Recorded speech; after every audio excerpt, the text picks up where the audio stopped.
Hello, welcome. This is Sunil.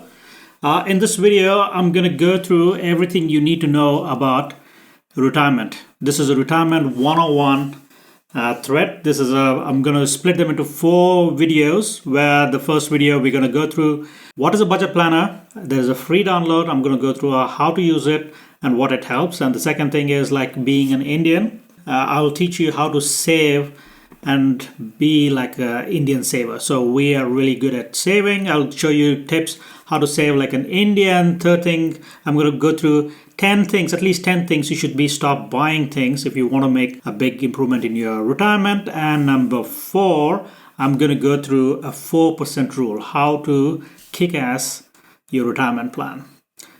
Do me a favor, if you can subscribe and like this video, it'll help me tremendously. And it'll help the YouTube algorithm as well. Thank you for doing. Let's go through video number 1.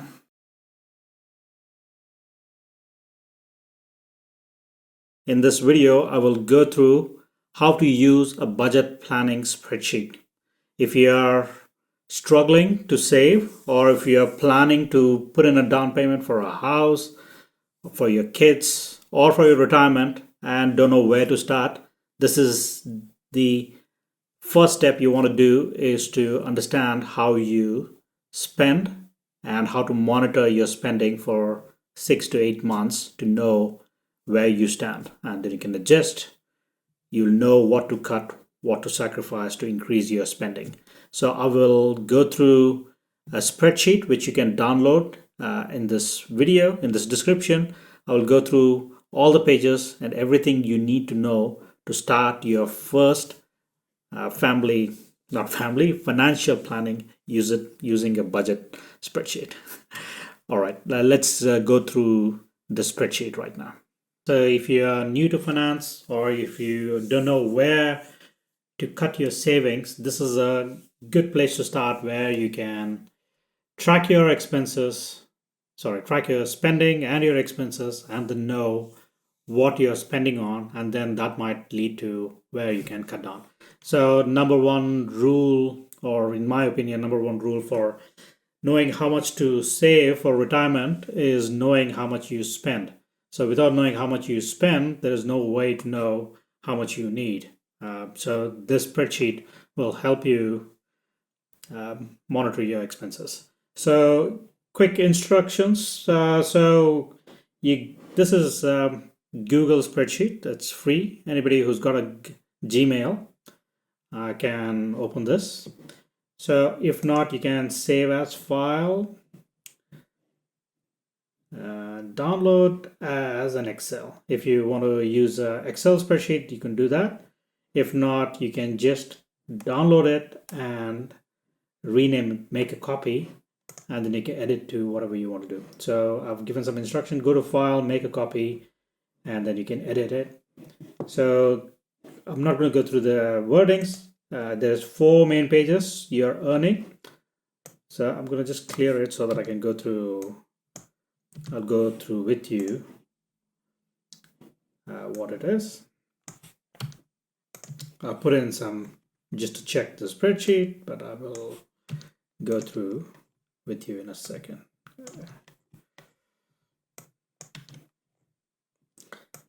By the way, if you guys are interested in how much as a family of 4 spend in Cambridge, I will link to a video top right here.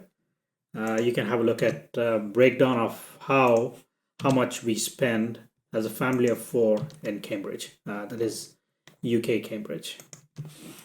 So total spending, I've cleared it, and results. Okay, so you got 4 sheets. So your earning, your spending, your total spending, and the results. The results will give you if you're negative or you're positive. So let's go through step by step, right? So your earning, like most of the people, was going to be 9 to 5.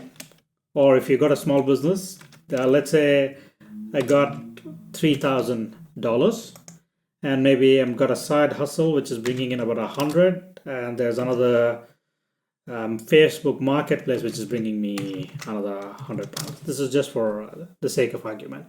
So it'll tell you 3,200. So don't edit the cells in the green, just add either it's weekly, monthly, or yearly. So most of the people, I'm assuming it's monthly, so I've done that. That's your expenses, that's your earning, how much you have earned. And we'll go through spendings. And the spendings are broken down into 13 categories. So everything home, insurance, why don't we go per month? Mortgage, let's say it's about 1,500. That's the biggest. Probably it's about 20%, 1,200. I got in UK we got a council tax about £100. Electricity is about 90. Gas is about £30. Household maintenance, internet is about £45. Mobile phone is about £50. So me and my wife is 2. And that's my home. Insurance, I'm going to pay my mortgage, travel, gas, and plumbing. That's about £20. And eating out, let's say about £150. Coffee, sandwich, meals at work is about £20. I do only twice a week. So car insurance is about 25. Sorry, that's 2 cars. So that's £50. Petrol and diesel, I pay about £200. So this is just roughly putting in some credit card payments. Let's say there's about £50 credit card payment. There's savings and investment. I put in some pension payment. That one is about 300. And nappies, pet food, school trips, school meals, babysitting, childcare is about another £100, let's say. Entertainment, so we got some subscription, which is about £30. Health and beauty, gym is about £35. So you get the picture of what I'm trying to do. And clothes, new clothes, let's say about 100 every month on different types of clothes. Education, big one-off, and miscellaneous, let's say newspaper and magazine is about £10. So it will put in all the total, and then if you go to total spending, it will automatically populate what you're spending, £2,580. And when you go to the results section, it will tell you your total income is $3,200 and your spending is 2580. So that's a good sign that it's a positive. That means you're saving £620, and that one just gives you per year how much you're saving. That one, ignore it. So that kind of gives you want to try to have a 6-month savings, and then every month you're looking at an average of, let's say the first month is 2,580, then you do 6 months. Let's say 2,580, month 1. Let's say this is November 2023, December. So you want to have an average of 6 months. I will put in 2,220, 2650, 27. 2100, 2398, 2474. All right. So let's say that's your average spending every month. So is equal to average. And if you check, so that is your total. That's what your average spending is. So don't go by per month. You want an average of that. And if that's your average, if I go format, number, counting, if I change it to dollars, so that into 12 gives you your yearly expenses. Excuse me. Okay, so one quick way to know how much to retirement is multiplying this amount by 25 into 25. So basically you want to have format, number. This is not as straightforward as, so if you have a lump sum of 7,337, that's the pot money you need to survive your lifestyle. That one is per month, that one is per year, and that's the pension pot, that is times 25. Yeah, so that's a rough number.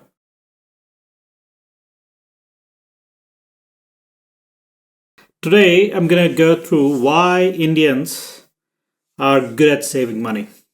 So, I'm going to cover what are the lessons, why they are good, of course, what are the lessons we can learn from there, and then also what's negative about the saving culture in India. So, there's always lessons to be learned from being negative. So, there we can pick lessons from they being good, and then we can pick lessons from them being not so good.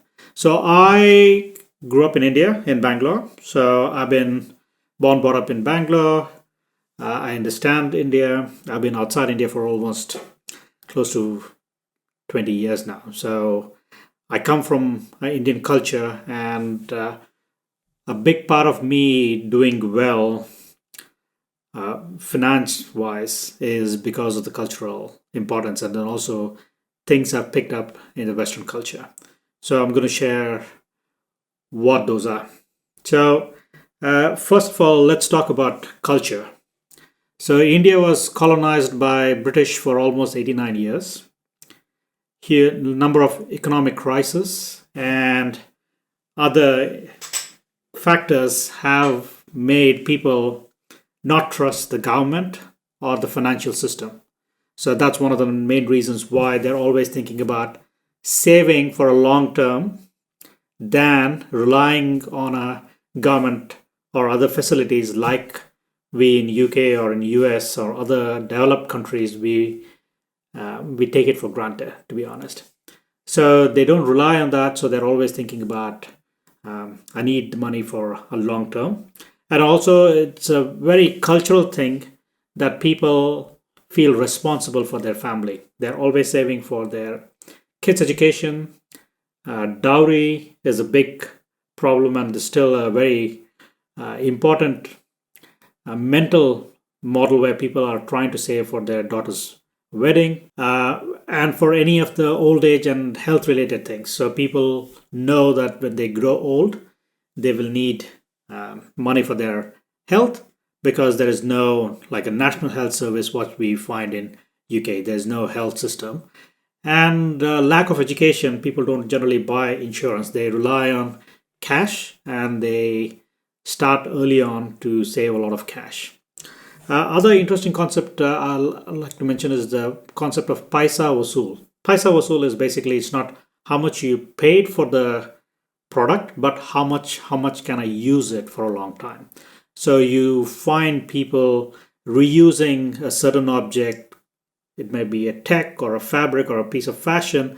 They use it a longer time than most of the other developed countries. So there's reports on how people use more just in fashions or in technology and other things. There is multiple system a network where people are repairing and using things till it fits the purpose, or they buy only once they think that is absolutely needed. They people are also tend to be religious. A religion is a big part of Indian culture, so they are always thinking about saving the money for good of the humanity, not evil. That kind of helps people save and then do a little bit of charity. They are always they are trying to do good with the money, so they have a good notion about saving money. I think that's a good important thing.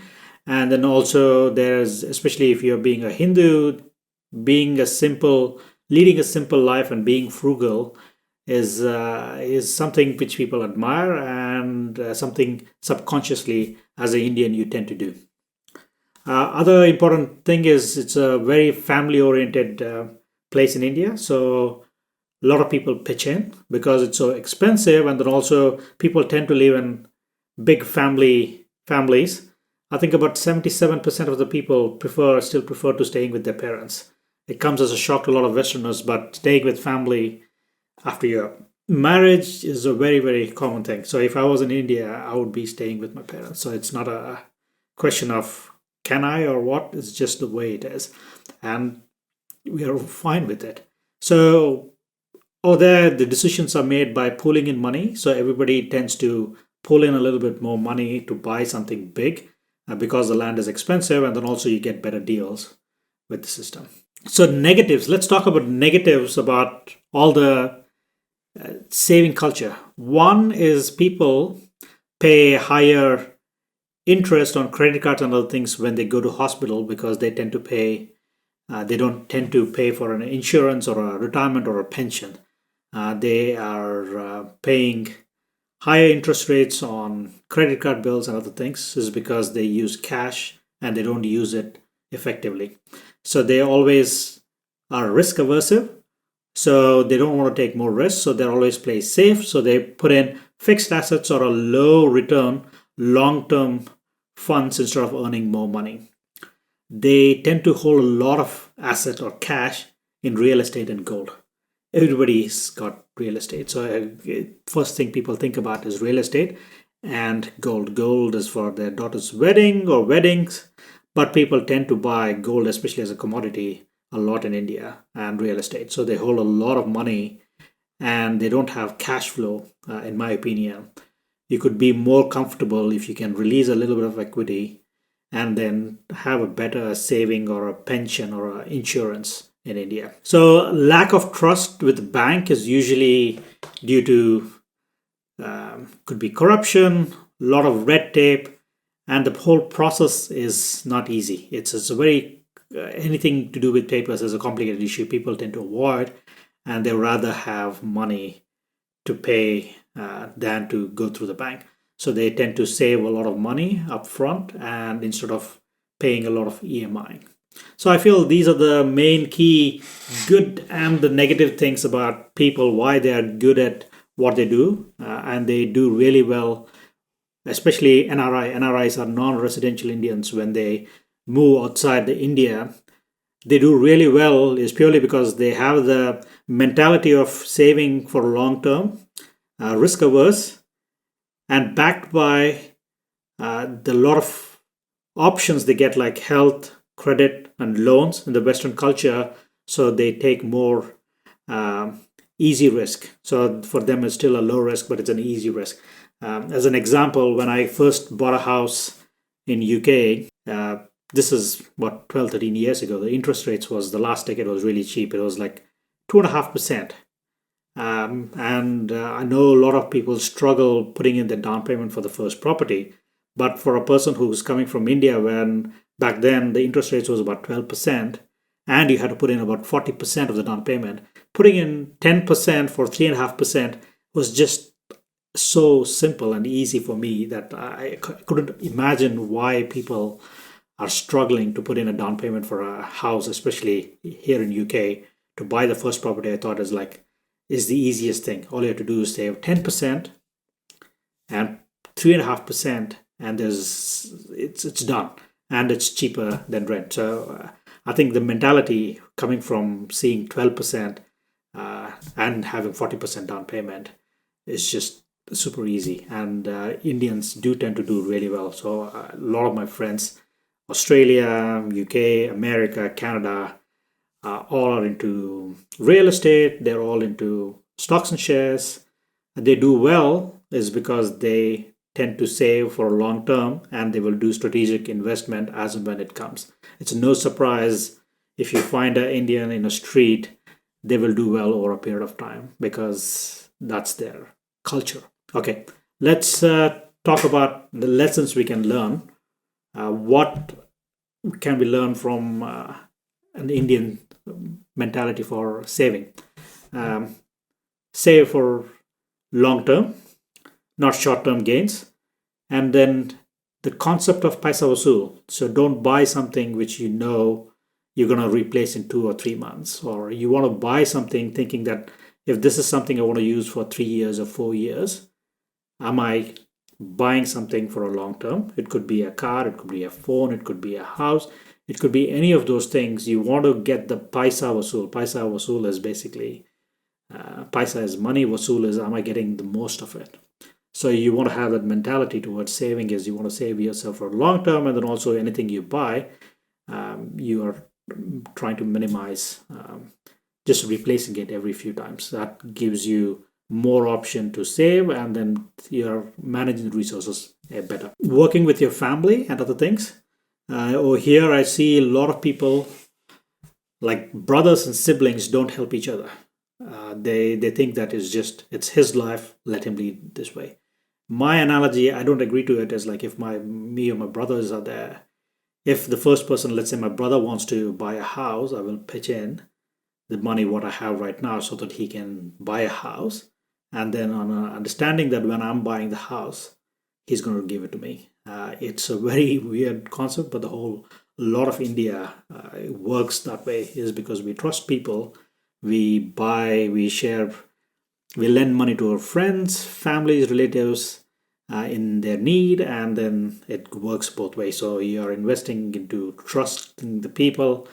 I think there's some lessons to be learned, but maybe if you can work with your siblings and other things, pooled money could help each other than one person struggling or one family struggling for a long time.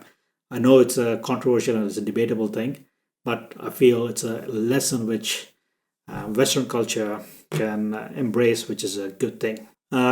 Things from is not holding too much in assets. Having some cash flow is a lesson you need to learn. Indians don't tend to have cash flow; they tend to have a lot of assets, especially in real estate and gold. Probably, I think it needs to be a mix of little bit of real estate, cash flow, some liquid cash, so that there's enough cash flow so that you lead a good life.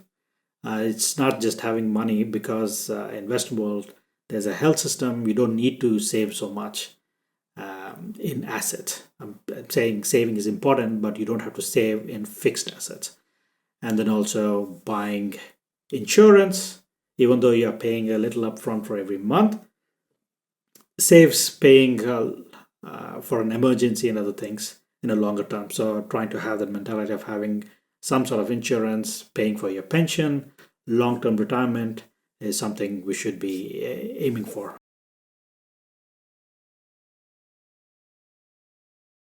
My name is Sunil Kalbandi. In this video, I'm going to cover 10 things you shouldn't be buying. So staying below means is a matter of principle for me. It's not like I'm compromising my lifestyle, but I like to stay within my means as much as possible. So things which is not going to bring me extra joy, or things doesn't make any difference in my life, I try to cut it down or not buy anything. So if this is not a video to make you look rich, this is a video which will help you be rich. So number one thing I would avoid buying is an expensive car. Brand new cars, especially the moment it leaves the car center or the showroom, it loses about 10%, and within a year, a high-end car will lose up to 60% of the value. That's just unbelievable amount of depreciation. So me and my wife, we both have cars, but the cars we buy are over 6 or 7 years old, and it's already at the very tail end of the depreciation. So it just runs just fine. We don't do many miles, and then we buy enough so that we can pay upfront without any mortgages, or sorry, any car finance. And it's a very cheap car, which is safe, and for us it's a very utilitarian purpose. It goes from point A to point B. That's the purpose of the car.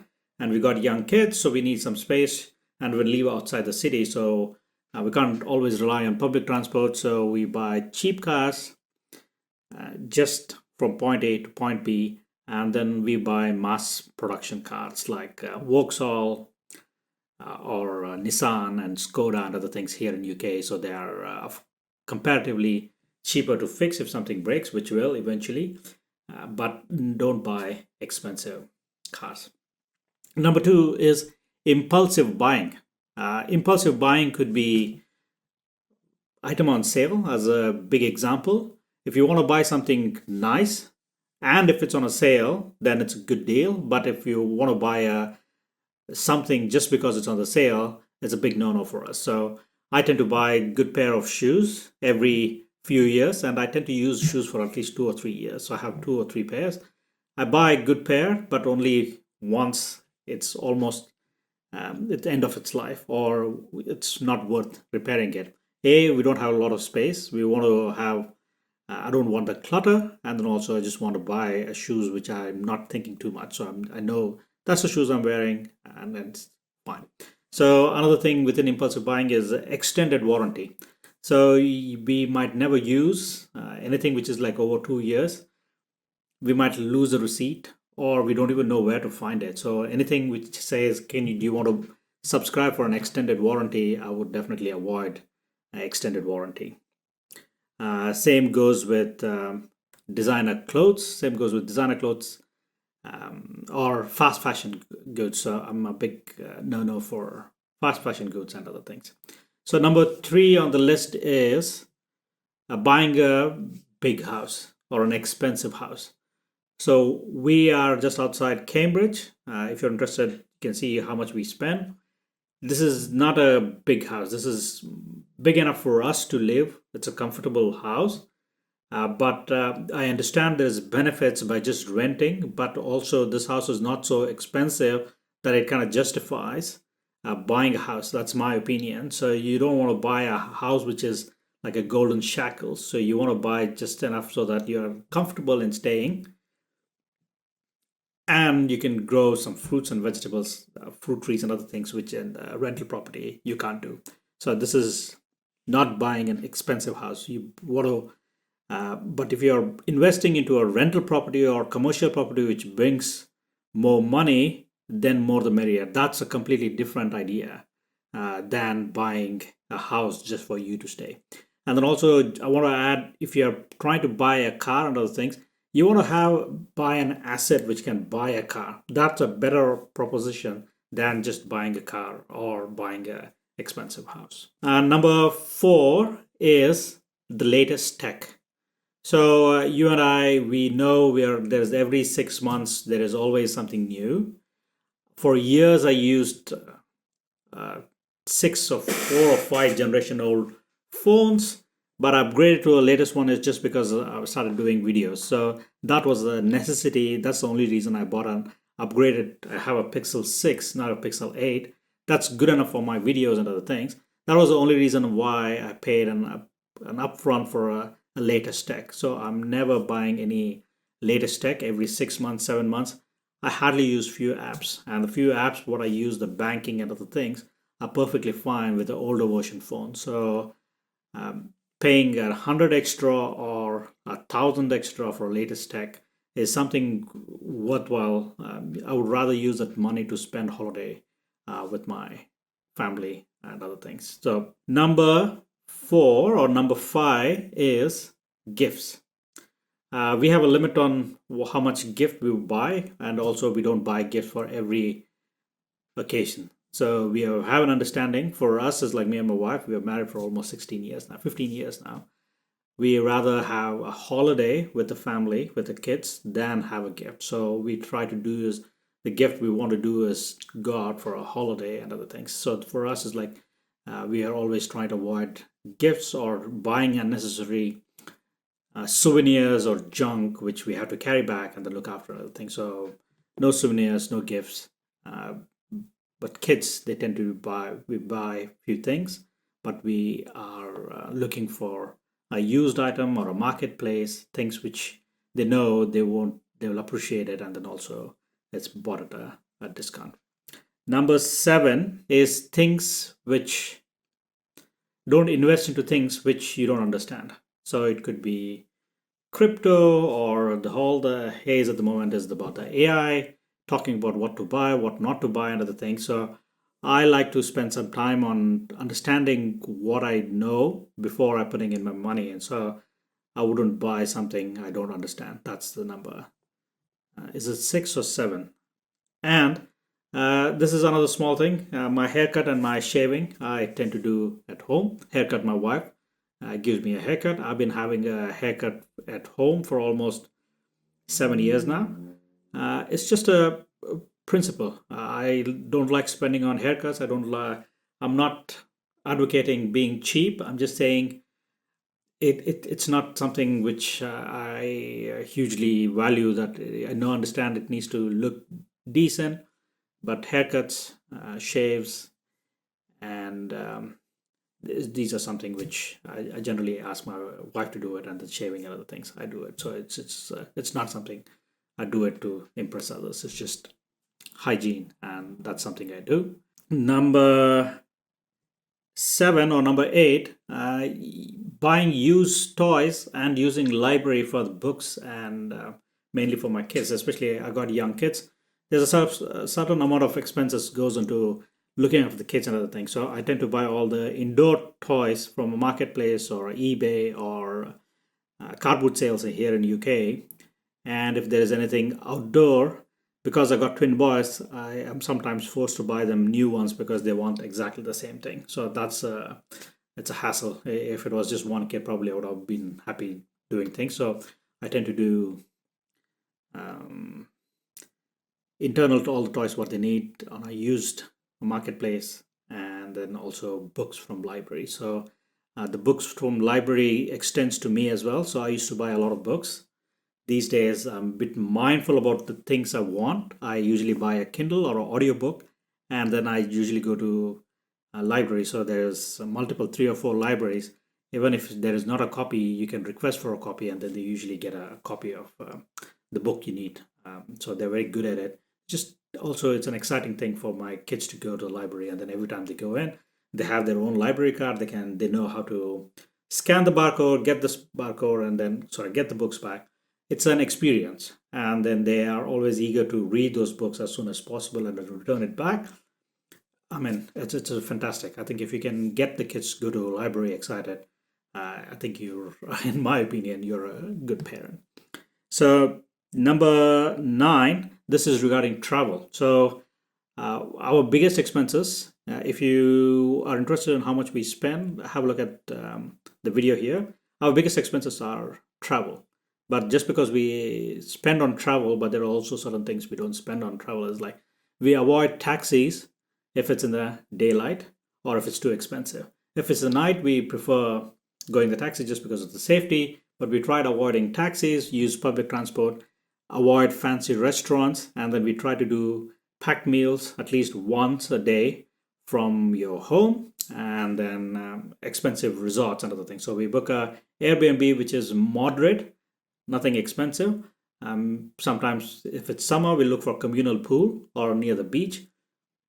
We are very careful about what we spend. Our goal is to enjoy a new place, new culture, and expand our horizon, but not trying to impress somebody. So we just buy local things and random things. So number 10 is unhealthy food or unhealthy items.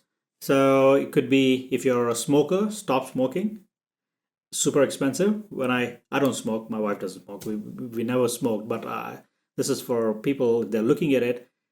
And on average, a pack in UK costs about 10 quid. And people smoke at least a pack a day, or I don't know how much you spend. You're spending about hundreds of pounds just on smoking.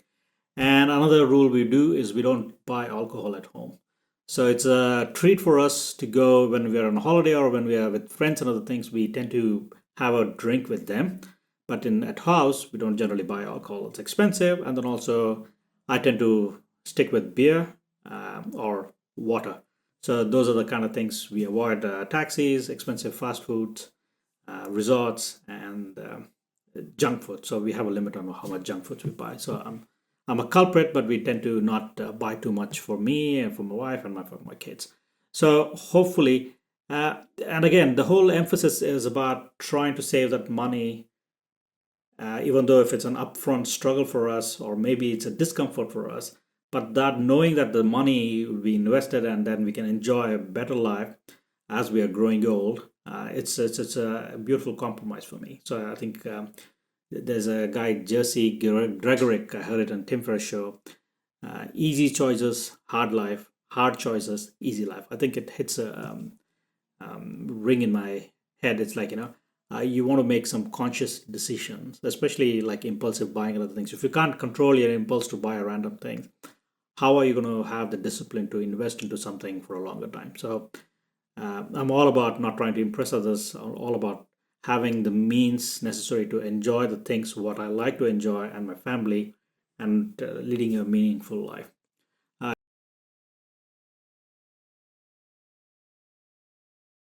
In this episode, I'm going to go through how much you need to save for retirement.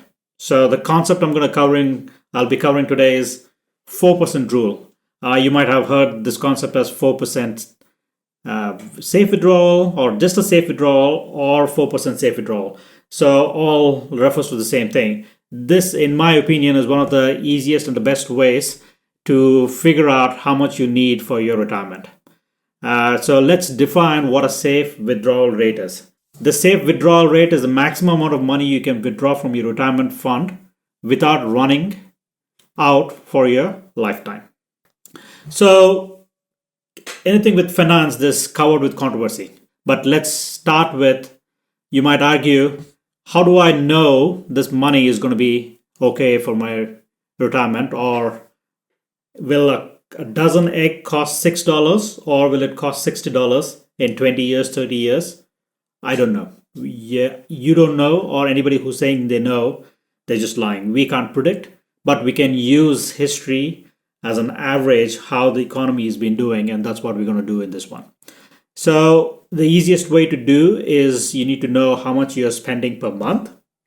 So you need to know how much you're spending per month. That's the only criteria you need to have, is you need to understand what you need for your lifestyle and multiply that by 20 to 25 times the cost. So if your expenses are 1,000, so your yearly expenses is 12,000, you multiply that by 20 or 25. So that's the worst case scenario. So 20 being optimistic and 25 being a little more realistic in my terms. So how does it work? So assuming there's a pot of money ideally saved in an index fund, in stocks and pension, and historically it has given 8% returns or 7% returns.